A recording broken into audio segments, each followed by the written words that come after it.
सेठी को जाई पर्यायक्रमे किभली भाव में भोट दिज्व से विषय में पुंखानुपुंख भाव में आम देखिलु एवं मॉक ट्रेनिंग भी दिगला पूरा जो कैंडिडेट अच्छा संतृप्त मिश्र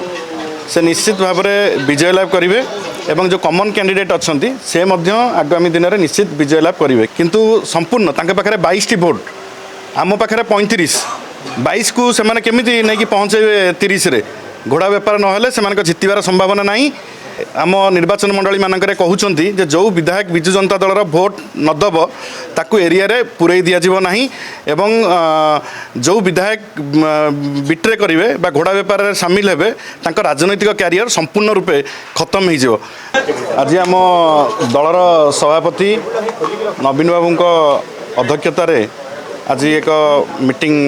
विधानसभा बसला एवं आम तापर किभली भाव में भोट दिज्व से भोट ग्रहण केन्द्र सेठी को जाई पर्यायक्रमे किभली भाव में भोट दिज्व से विषय में पुंखानुपुंख भाव में आम देखिलु एवं मॉक ट्रेनिंग भी दिगला आम सहित आसेम्बली सेक्रेटरी उपस्थित थिले एवं विजु जनता दल पूरा जो कैंडिडेट अच्छा संतृप्त मिश्र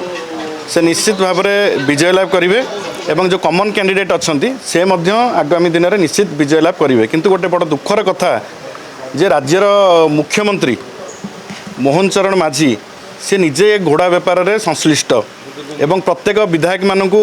बारी बारी करी फोन करुँच एवं तांको डाकी तांको निज घरे सरकारी बासभवन रे डील करुँच एवं घोड़ा बेपार करुँच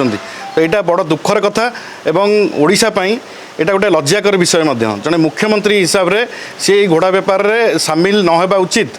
किंतु संपूर्ण पाखे 22 टी भोट आम पाखे 35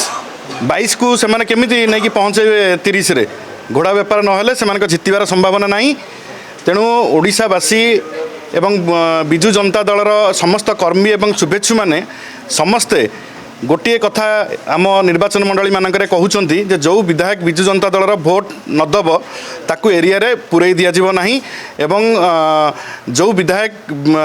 बिट्रे करेंगे बा घोड़ा बेपार में सामिल हेबे तांको राजनैतिक क्यारियर संपूर्ण रूपे खत्म हो तेणु या आखि आगे रखिकी आम सबू पुंखानुपुंख आलोचना होची एवं विजु जनता दल एवं कॉमन कैंडिडेट जितवा सुनिश्चित।